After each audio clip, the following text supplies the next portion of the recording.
30 ಲಕ್ಷ ಕಟ್ಟಿ 50 ಲಕ್ಷ ಕಟ್ಟಿ 60 ಲಕ್ಷ ಕಟ್ಟಿ 20 ಲಕ್ಷ ಕಟ್ಟಿ ಈಗಂತ ನೋಟಿಸ್ ಬಂದಿದೆ ಅಂತ ಎಲ್ಲರೂ ಹೇಳ್ತಾರೆ. ಹಾಲ್ ಮಾರೋರು, ಟೀ ಮಾರೋರು, ಬೇಕರಿಯವರು, ತರಕಾರಿ ಅಂಗಡಿಯವರು ಎಲ್ಲರೂ ಕೂಡ ಇಡೀ ಶಾಪ ಹಾಕೋರೆ. ಹೀಗಾಗಿ ಎಲ್ಲರೂ ಕೂಡ ಈ ನೋಟಿಸಿಂದ ಶಾಕ್ ಆಗಿದ್ದು. ಈಗ ಮುಖ್ಯಮಂತ್ರಿ ಸಿದ್ದರಾಮಯ್ಯನವರು ಎಲ್ರಿಗೂ ರಿಲೀಫ್ ಕೊಟ್ಟಿದ್ದಾರೆ. ಜಸ್ಟ್ ರಿಲೀಫ್, ಜಸ್ಟ್ ರಿಲ್ಯಾಕ್ಸ್ ಅಂತ. ಏನು ಎತ್ತ ಅಂತಂದರೆ ಗೊತ್ತಿರೋ ವಿಷಯ ನಿಮಗೆ. ಎಲ್ಲ ಫೋನ್ಪೇ, ಗೂಗಲ್ ಪೇಲಿ ಅಮೌಂಟ್ನ ರಿಸೀವ್ ಮಾಡಿಕೊಂಡು ವ್ಯಾಪಾರಿಗಳು ಕಂಗಾಲ ಆಗಿದ್ರು. ಅಂದರೆ ಸಣ್ಣ ವ್ಯಾಪಾರಿಗಳಿಂದ ವಾಣಿಜ್ಯ ತೆರಿಗೆ ಇಲಾಖೆ ನೀಡಿದ ನೋಟಿಸ್ ಸಂಬಂಧಪಟ್ಟಂತೆ ಹಳೆ ತೆರಿಗೆ ಬಾಕಿಯನ್ನು ಸಂಪೂರ್ಣವಾಗಿ ಮನ್ನಾ ಮಾಡಿ ಸಿದ್ದರಾಮಯ್ಯ ಆದೇಶ ಮಾಡಿದ್ದಾರೆ. ವರ್ತಕರಿಂದ 3 ವರ್ಷದ ಬಾಕಿ ತೆರಿಗೆ ವಸೂಲಾತಿ ಮಾಡುವುದಿಲ್ಲ. ವ್ಯಾಪಾರಿಗಳ ಜೊತೆ ಸಭೆಯಲ್ಲಿ ಸಿಎಂ ಸಿದ್ದರಾಮಯ್ಯ ಘೋಷಣೆ ಮಾಡಿದ್ದಾರೆ. ಜುಲೈ 25ರಂದು ವ್ಯಾಪಾರಿಗಳು ಕರೆ ನೀಡಲಾಗಿದ್ದ ಮುಷ್ಕರ ವಾಪಸ್ ಪಡೆಯುವಂತೆ ಕೇಳಲಾಗಿದೆ. ಸಿಎಂ ಜೊತೆ ಸಭೆ ಬಳಿಕ ವರ್ತಕರು UPI ಬಳಸಲು ಒಪ್ಪಿಗೆ ನೀಡಿದ್ದಾರೆ. 40 ಲಕ್ಷ ವ್ಯವಹಾರ ನಡೆಸಿದ್ದಕ್ಕೆ ವಾಣಿಜ್ಯ ತೆರಿಗೆ ಇಲಾಖೆಯಿಂದ ನೋಟಿಸ್ ಜಾರಿಯಾಗಿತ್ತು. 40 ಲಕ್ಷಕ್ಕಿಂತ ಹೆಚ್ಚಿನ ವ್ಯವಹಾರ ನಡೆಸುವುದರವರೆಗೆ 1% ಟ್ಯಾಕ್ಸ್ ಕಟ್ಟಲು ನೋಟಿಸ್ ಕೊಡಲಾಗಿದೆ. ಈಗ ಕೊಟ್ಟಿರುವ ನೋಟಿಸ್ ಮೇಲೆ ವಸೂಲಾತಿ ಕ್ರಮ ಕೈಗೊಳ್ಳುವುದಿಲ್ಲ. ಕೇಂದ್ರ ಸರ್ಕಾರ GST ವಿಧಿಸುತ್ತಿದೆ, ರಾಜ್ಯ ಸರ್ಕಾರವಲ್ಲ. ಆದರೆ ಅವರೆಲ್ಲರೂ ಕಡ್ಡಾಯವಾಗಿ GST ನೋಂದಣಿ ಮಾಡಬೇಕು. ಸಭೆಯಲ್ಲೂ ವರ್ತಕರು GST ನೋಂದಣಿಗೆ ಒಪ್ಪಿಕೊಂಡಿದ್ದಾರೆ ಅಂತ ಸಿಎಂ ಹೇಳಿದ್ದಾರೆ.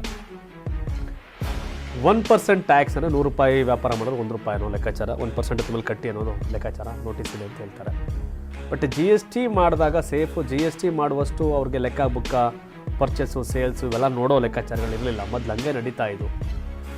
ಹೀಗಾಗಿ ಕೆಲವರು ಯಾರೋ ದಿನಕ್ಕೆ ಒಂದು 30,000 ವ್ಯಾಪಾರ ಮಾಡಿದ್ರೆ ತಿಂಗಳಿಗೆ 9 ಲಕ್ಷ, 12 ತಿಂಗಳಿಗೆ ಅಲ್ಲಿ ಹೆಚ್ಚು ಕಮ್ಮಿ 117 ಲಕ್ಷ ವ್ಯಾಪಾರ ಆಗ್ತಿತ್ತು. 1,17 ಲಕ್ಷ, 1,17 ಲಕ್ಷದಲ್ಲಿ ಒಂದು 20-30% ಪ್ರಾಫಿಟ್ ಅಂತಂದ್ರು, 20% ಆ್ಯಾವ್ರೇಜ್ ಪ್ರಾಫಿಟ್ ಅಂದರು ಒಂದು 20-25 ಲಕ್ಷ ಲಾಭ. ಸೊ ಹಾಗಾಗಿ ಟ್ಯಾಕ್ಸ್ ಕರ್ತೇಶನ್ ಇಟ್ಕೊಬಿಟ್ರೆ ಹೆಂಗೆ ಅನ್ನೋ ದಾಟಿಲಿ ಅವ್ರು ನೋಟಿಸ್ ಕೊಟ್ಟಂಗೈತೆ. ಬಟ್ ಈಗ ಸಿದ್ದರಾಮಯ್ಯನವರು ಇದುವರೆಗಷ್ಟೇ ಏನಾಗಿದೆ ಅದು ಮಾಡೋಣ, ಮುಂದಕ್ಕೆ ನೀವೆಲ್ಲ GST ಮಾಡಿಸ್ಕೊಳ್ಳಿ ಅಂತ ಹೇಳಿದ್ದಾರೆ. ಸೊ ಹಾಗಾಗಿ ಆರಾಮಾಗಿ ತಿಂಗಳ GST ಫೈಲ್ ಮಾಡದೆ ಯಾವುದೇ ಟೆನ್ಷನ್ ಇಲ್ಲದೆ ಆರಾಮಾಗಿದ್ದವ್ರು ಈಗ ಅಕೌಂಟಲ್ಲಿ ಹಣ ಹೋಗಿ ಯಾವಾಗ ಸಿಗುತ್ತೋ ಲೆಕ್ಕ ಸಿಕ್ತು. ಇನ್ಕಮ್ ಟ್ಯಾಕ್ಸ್ ಲೈಕ್ ಡ್ರೈವರ್ ಯಾರು ವಾಣಿಜ್ಯ ತೆರಿಗೆ ಇಲಾಖೆಯವ್ರಿಗೆ ಸೊ ಈಗ ನೋಟಿಸ್ ಕೊಟ್ಟಿದ್ದಾರೆ. ಸೊ ಯಾರ್ಯಾರು ವ್ಯವಹಾರ ಮಾಡ್ತಾಯಿದ್ರಿ, ಸೊ ಅವ್ರ ಅನುಕೂಲದ ಕಾರಣಕ್ಕೆ GST ಮಾಡಿಸೋದು ಒಳ್ಳೆಯದು. ಬಟ್ ಒಂದಷ್ಟು ಜನಕ್ಕೆ ಆತಂಕ, ಎಲ್ಲ ಫೋನ್ಪೇ, ಗೂಗಲ್ ಪೇ ಇದೆಲ್ಲ ಕಿತ್ತು ಬಿಸಾಕ್ತಾಯಿದ್ರು. ಎಲ್ಲ ಕ್ಯಾಶ್ ಕೊಡಿ, ಕಾಸು ಕೊಡಿ, ಫೋನ್ಪೇ, ಗೂಗಲ್ ಪೇ ಬೇಡ ಅಂತ. ಸೊ ಆ ಮಟ್ಟಿಗೆ ಕಳೆದ 1-2 ವಾರದಿಂದ ಭಾಳಷ್ಟು ಗೊಂದಲಗಳಾಗಿತ್ತು. ಇದೀಗ ಸಿದ್ದರಾಮಯ್ಯನವರು ಭರವಸೆನೇ ಕೊಟ್ಟಿದ್ದಾರೆ. ಜೊತೆಗೆ BJP ಅವರು ಹೇಳ್ತಿದ್ರು ಬೇರೆ ಸ್ಟೇಟಲ್ಲಿಲ್ಲ, ಇಲ್ಲಿ ಮಾತ್ರ ಆಗಿರುತ್ತೆ. ಇದಕ್ಕೆಲ್ಲ ಕಾರಣ ಸ್ಟೇಟ್ ಗೌರ್ಮೆಂಟ್ ಅಂತ. GST ಹಾಕೋದು ನಾವೆಲ್ಲ ಸೆಂಟ್ರಲ್ ಅಂತ ಇದ್ರು. ಆದರೆ GSTಯಲ್ಲಿ CGST, SGST ಅಂತ ಐತೆ. ಒಂದು 18% ಟ್ಯಾಕ್ಸ್ ಇದ್ದರೆ 9% ಸೆಂಟ್ರಲ್ಗೆ ಹೋಗುತ್ತೆ, 9% ಸ್ಟೇಟಿಗೆ ಬರುತ್ತೆ. ಸೊ ಹಾಗಾಗಿ ಈ ಏನಂಗಂತ GST ತಳಪ ಸೆಂಟ್ರಲ್ ಅವ್ರದ್ದು ನಮ್ಮ ಕರ್ನಾಟಕದಲ್ಲಿ ಬ್ಯಾನ್ ಮಾಡಿಬಿಡ್ತೀನಿ ಅನ್ನೋಕ್ಕಾಗತ್ತೆ, ನಾವು ಅನ್ನಲ್ಲ. ಸೊ ಹಾಗಾಗಿ ಆ GST ನಾಳೆಗೇನೋ UPI ಬಂದು ಅಂದ ತಕ್ಷಣ ಅವ್ರೇನು ಕ್ಯಾನ್ಸಲ್ ಮಾಡ್ತಾರೋ ಇಲ್ಲ. ಸೊ ಹಾಗಾಗಿ ಯಾರೋ ಏನೋ ಹೇಳಿದ್ರು ಅಂತ ನೀವು ಇದು ಮಾಡ್ಕೊಳಕ್ಕೆ ಹೋಗ್ಬೇಡಿ. ವ್ಯವಹಾರ ಮಾಡೋರು, ಒಂದು 20-30 ಲಕ್ಷದ ಮೇಲೆ ವರ್ಷಕ್ಕೆ ಟ್ರಾನ್ಸಾಕ್ಷನ್ ಮಾಡೋರು ದಯವಿಟ್ಟು GST ಮಾಡಿಸಿ. ಸೊ ಹಾಗಾಗಿ ಅದ್ರ ಮೇಲೆ ವ್ಯವಹಾರವನ್ನು ಮಾಡಿ. ಇಲ್ಲಾಂದರೆ ಸಡನ್ನಾಗಿ ಹಿಂಗೆ ನೋಟಿಸ್ ಬಂದರೆ ಎದೆ ಜಲ್ ಅಂತದೆ. ಸೊ ಅದಕ್ಕೆ ಅವಕಾಶ ಆಗೋದು ಬೇಡ. ಸೊ ಇದುವರೆಗೂ ಯಾರು ನೋಟಿಸ್ ಬಂದಿದೆ ಅವ್ರು ಯಾರಿಗೂ ಸಮಸ್ಯೆಗಳಿಲ್ಲ ಅಂತ ಹೇಳಿದ್ದಾರೆ ಸಿಎಮ್ಮು.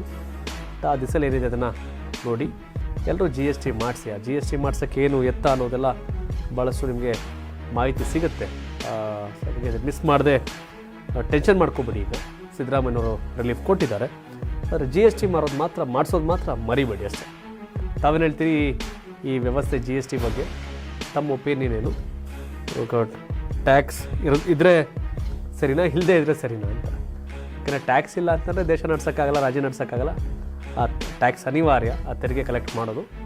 ಆದರೆ ಅದು ಯಾವ ಮಟ್ಟಕ್ಕೆ ಇರಬೇಕು ಏನು ಅನ್ನೋದನ್ನ ನಿರ್ಧಾರ ಮಾಡಬೇಕಾಗತ್ತೆ ಅಷ್ಟೇ. ಸೊ ನಿಮ್ಮದೇ ಆದಂಥ ಒಪಿನಿಯನ್ ಇರುತ್ತೆ GST ಬಗ್ಗೆ, ಕಾಮೆಂಟ್ ಮಾಡಿ. ಧನ್ಯವಾದ. ಇದು ಕರ್ನಾಟಕ TV, ಕನ್ನಡಿಗರ ಧ್ವನಿ.